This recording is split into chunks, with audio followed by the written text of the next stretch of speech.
Hello everyone, my name is Parth and welcome back to my YouTube channel. बच्चों, हमने chemical reactions and equations ये chapter start किया हुआ है। हम उस चैप्टर के एकदम एंड में आ चुके हैं। तो आज हम देखेंगे कोरोजन क्या होता है। बच्चों, कोरोजन को अगर एक एकदम सिंपल भाषा में बताऊं तो उसका मतलब है मेटल का खराब हो जाना, डिग्रेडेशन ऑफ अ मेटल। पूरी गाड़ी दिख रही है, पूरा पतरा उसका जंग लग चुका है, रस्ट हो गया है, इसको ही हम बोलते हैं कोरोजन।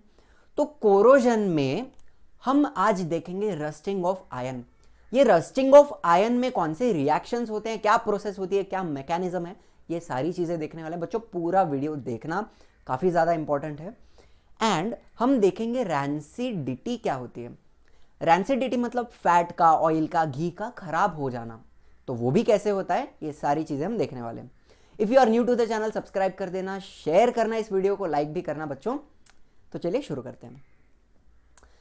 देखो, सबसे पहले आपको एक बात बता दूं, मुझे रस्टिंग अगर सीखनी है तो उसके लिए 3 चीज़ें ज़रूरी है। रस्ट होने के लिए सबसे पहले मुझे चाहिए आयन, लोखंड चाहिए ना, जिसके ऊपर रस्ट होगा। दूसरा मुझे चाहिए वाटर एंड तीसरा चाहिए ऑक्सीजन।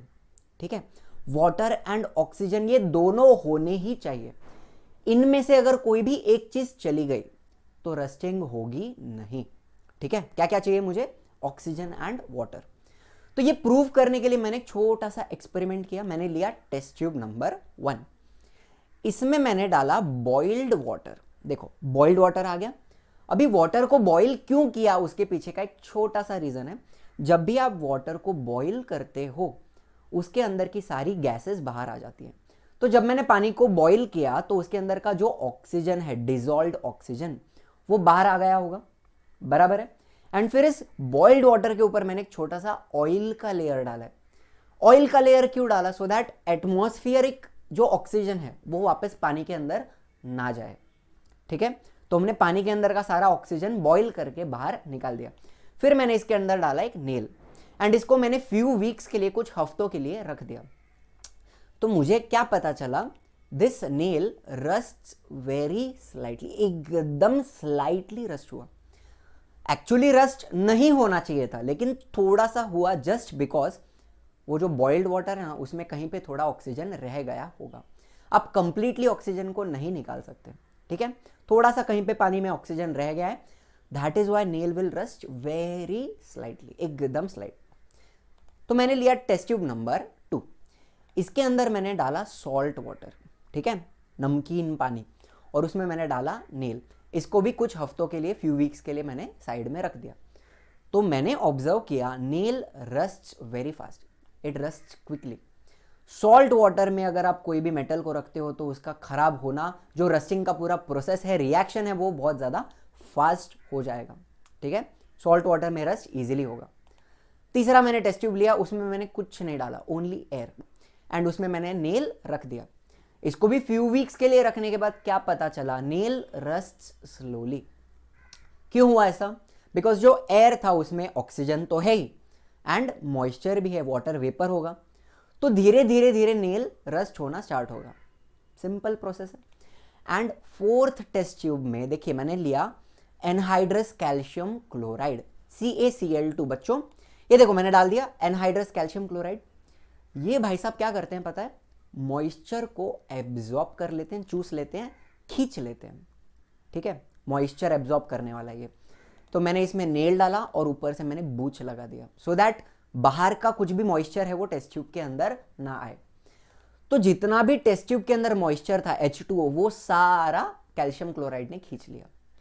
अब टेस्ट ट्यूब में मॉइस्चर नहीं है, सिर्फ ऑक्सीजन है, तो नेल रस्ट होगा नहीं, nail does not rust. Simple है process.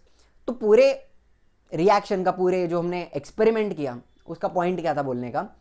Both water and air, air मतलब oxygen, are necessary for rusting. ठीक है, उनमें से कोई भी एक चीज अगर चली जाती है, गायब हो जाती है, तो रस्टिंग होगी नहीं। काफी सिंपल सा प्रोसेस है बच्चों। तो देखो, कोरोजन रस्टिंग क्या है? ये आपको जो दिख रहा है गाड़ी का पतरा है, उसके ऊपर जो रेडिश कलर का मटेरियल जमा हो गया है, यही तो है रस्ट। तो can we say certain type of reddish coloured solid layer collects on the iron surface. Iron surface के ऊपर कुछ लाल लाल कलर का रेड मटेरियल जमा हो गया, जिसको हम मोहब्बत से रस्ट बुलाते हैं। काफी सिंपल है। ये जो रस्ट है ना, इसका एक केमिकल फॉर्मूला है। देखिए, the chemical formula is Fe2O3 dot XH2O। अभी ध्यान से सुनना, Fe2O3 मतलब ion oxide, ion oxide, and dot XH2O का मतलब यह है कि आयन ऑक्साइड के साथ वाटर मॉलिक्यूल अटैच्ड है। आई रिपीट, आयन ऑक्साइड के साथ वाटर मॉलिक्यूल अटैच्ड है, लेकिन XH2O लिखा है। इसका यह मतलब है कि जो वाटर मॉलिक्यूल का नंबर है वो चेंज हो सकता है। एक वाटर मॉलिक्यूल हो सकता है, या फिर 2 हो सकते हैं, 3 हो सकते हैं, इसलिए वहां पे क्या लिखा हुआ है, X। That shows the number of water molecules can change, it can vary. लेकिन आयन ऑक्साइड तो कांस्टेंट रहने वाला है, Fe2O3 वैसा ही रहेगा। Are you understanding? Fe2O3 dot XH2O। And ये जो पूरा प्रोसेस है जंग लगने का, इसको हम क्या बोलते हैं, कोरोजन। तो ये कोरोजन होने के पीछे भी एक इलेक्ट्रोकेमिकल रिएक्शन होता है, एक मैकेनिज्म होता है। चलिए वो देखते हैं। चलिए बच्चों, तो अभी देखेंगे रस्टिंग के लिए क्या इक्वेशंस हैं, क्या रिएक्शंस होते हैं, वो सारी चीजें डिटेल में देखेंगे बच्चों। बहुत ही ज्यादा इंपॉर्टेंट आंसर है, पूरा देखना और ध्यान से सुनना। चलिए, तो ये नीचे जो आपको सरफेस दिख रहा है, ये क्या है, आयन का सरफेस है, लोखंड है। इस आयन के सरफेस पे गिरा एक वाटर का ड्रॉप। ठीक है, आयन भी आ गया, वाटर भी आ गया। सुनो, अभी सबसे पहला स्टेप देखो, आपको 2 आयन का एटम दिख रहा है, Fe। ये 2 एटम पानी में चले जाते हैं। सुनो, ध्यान से सुनना। Fe के एटम में से 2 इलेक्ट्रॉन्स बाहर आएंगे, हर एक एटम में से देखो 2 इलेक्ट्रॉन बाहर आ गए। अब मुझे एक बात बताओ, एटम में से अगर मैं इलेक्ट्रॉन निकालूं तो एटम पे पॉजिटिव चार्ज आ जाएगा। एक आयन में से 2 इलेक्ट्रॉन निकाला तो आयन के ऊपर क्या चार्ज आएगा, 2+। तो दोनों आयन एटम क्या हो गए, Fe से Fe2+ हो गए। अब हमने लास्ट वीडियो में पढ़ा था बच्चों, याद करना, loss of electrons is called as oxidation. तो यहां पर आयन का ऑक्सीडेशन हुआ, Fe से Fe2+ हुआ बच्चों, यस और नो, ये ऑक्सीडेशन प्रोसेस है, बराबर। अभी इलेक्ट्रोकेमिस्ट्री में एक बात बताता हूं आपको, जिस पॉइंट पे, जिस एरिया में ऑक्सीडेशन होता है, जहां पे लॉस ऑफ इलेक्ट्रॉन होता है, उस एरिया को बोलते हैं एनोड। तो ये जो एरिया है जिधर आयन Fe से Fe2+ बना, उसको हम क्या बोलेंगे, एनोड बोलेंगे। ठीक है, एनोड पे ऑक्सीडेशन हुआ। इतनी बात समझ में आ गई, यहां तक पहला स्टेप समझ में आया। ठीक है, अभी देखो, ऑक्सीजन एटमॉस्फेयर में है, वो ऑक्सीजन पानी के अंदर आ जाएगा। पानी में ऑक्सीजन डिसॉल्व होता है ना, तो ऑक्सीजन अंदर आ गया। अब सुनो, पानी के अंदर होता है H+ आयंस। कहां से आता है ये भी आपको मैं बताऊंगा। अभी सिर्फ इतनी बात सुन लीजिए, O2 उसके साथ अभी क्या जुड़ने वाला है, H+, 4H+ हमने लिखा है। अभी ये जो 4 इलेक्ट्रॉन दिख रहे हैं जो आयन में से बाहर है, ये इलेक्ट्रॉन्स को कौन एक्सेप्ट करेगा, H+। तो ये चारों इलेक्ट्रॉन चले जाएंगे उस रिएक्शन में। Hydrogen will accept the electrons, it will gain electrons. बच्चों याद करना, gain of electrons is called as reduction. तो ये जो रिएक्शन ऊपर हो रहा है उसमें रिडक्शन हो रहा है। ठीक है, अभी रिएक्शन देखो, O2 + 4H+ + 4 इलेक्ट्रॉन, ये सारी चीजें जुड़ जाएंगी तो मुझे मिलेगा 2H2O। ठीक है, 2 वाटर का मॉलिक्यूल्स बना। मुझे एक बात बताओ, ये बैलेंस्ड है क्या इक्वेशन? देखिए, रिएक्टेंट में 4 हाइड्रोजन है, 4H+, तो प्रोडक्ट में 2H2O है, 4 हाइड्रोजन है। ठीक है, रिएक्टेंट में O2 2 ऑक्सीजन है, प्रोडक्ट में 2H2O, तो 2 ऑक्सीजन है। इक्वेशन बैलेंस्ड है, बिल्कुल बैलेंस्ड है। अभी एक बात बताता हूं आपको, देखो, जहां पे ऑक्सीडेशन होता है उसको हमने क्या बोला, एनोड बोला। ये एनोड था जहां पे Fe से Fe2+ बना। तो जहां पे रिडक्शन होता है ना, जहां पे वो रिएक्शन हुआ ऊपर वाला, उस पॉइंट को बोलते हैं कैथोड। ठीक है, एनोड पे होता है ऑक्सीडेशन, कैथोड पे होता है रिडक्शन। अभी सुनो, ये जो Fe2+ आयंस है ना, ये एनोड से लेके कैथोड की तरफ माइग्रेट होते हैं, मूव होते हैं। ध्यान से सुनना बच्चों, Fe2+ एनोड से लेके कैथोड की तरफ गया, एंड अभी ये Fe2+ वाटर के साथ रिएक्ट करेगा। जो वाटर मॉलिक्यूल बना ना, उसके साथ ये आयन रिएक्ट करेगा। तो जब आयन रिएक्ट करता है, उसका फर्दर ऑक्सीडेशन होने वाला है। Fe2+ दिख रहा है, उसको ध्यान से देखो, Fe2+ ऑक्सीडाइज होगा एंड बनेगा Fe3+। ठीक है, फर्दर ऑक्सीडेशन हुआ Fe का। फिर ये Fe3+ रिएक्ट करेगा विथ 4 मॉलिक्यूल्स ऑफ वाटर। आप बोलोगे ऊपर 2 मॉलिक्यूल है, नीचे 4 मॉलिक्यूल है, उस पर अभी ध्यान मत दो, ये हमने बैलेंसिंग के लिए 4H2O लिखा हुआ है वहां पे। आप पहले पॉइंट समझ लो क्या हुआ। Fe2+ एनोड से कैथोड गया एंड Fe3+ बना। Fe3+ 4H2O के साथ रिएक्ट करेगा, कंबाइन होगा, तो मुझे मिलेगा भाई Fe2O3.H2O। ये है हमारा ion oxide, hydrated ion oxide, इसको ही हम रस्ट बोलते हैं ना। प्लस मुझे मिलेगा 6H+ आयन। तो आपने बोला ना वो H+ किधर से आया, ये H+ है, वो 6H+। यहां तक बात समझ में आई बच्चों? रिएक्शन बैलेंस है कि नहीं चेक कर लो। चलो ठीक है, रिएक्टेंट में कितने आयन एटम है? 2 है, 2 रेड कलर का आइटम है ना आयन का। प्रोडक्ट में Fe2O3 2 आयन है। ठीक है, ऑक्सीजन चेक कर लो, रिएक्टेंट में 4H2O 4 ऑक्सीजन है, प्रोडक्ट में Fe2O3 O3 3 H2O का 1 4 ऑक्सीजन है प्रोडक्ट में भी। रिएक्टेंट में हाइड्रोजन कितना है भाई? 4H2 8 हाइड्रोजन है। वैसा ही प्रोडक्ट में Fe2O3 H2O H2O का 2 हाइड्रोजन एंड 6H+ उसका 6 6 + 2 गिव्स मी 8। देखो भाई पूरा रिएक्शन बैलेंस्ड है। यहां तक बात समझ में आई है बच्चों? कोई भी दिक्कत आई? नहीं आई? चलिए, तो ये जो Fe2O3.H2O बना है यही तो है रस्ट। रेडिश कलर का जो मटेरियल जमा होने वाला है एंड वो कैथोड पे होने वाला है। Are you understanding? पूरा रिएक्शन थोड़ा कॉम्प्लिकेटेड हो सकता है बच्चों, तो एक बार फटाफट रिकैप कर लेते हैं बच्चों। एनोड पे क्या हुआ? सबसे पहला Fe जो था वो ऑक्सीडाइज हुआ टू Fe2+। ठीक है, 2 Fe के एटम लिए हमने, उसमें से मुझे मिला 2 एटम्स ऑफ Fe2+, ऑक्सीडेशन हुआ एंड 4 इलेक्ट्रॉन बाहर आया कि नहीं आया? ठीक है, फिर कैथोड पे क्या हुआ? Oxygen is reduced to form water. Oxygen ने किसके साथ कॉम्बिनेशन किया? हाइड्रोजन के साथ 4H+ एंड 4 इलेक्ट्रॉन्स भी ऐड हो गए इसमें, तो मुझे क्या मिला भाई? 2 मॉलिक्यूल्स ऑफ H2O। ये हो गया, रिडक्शन हुआ कैथोड पे, ऑक्सीडेशन हुआ एनोड पे, बात बराबर है।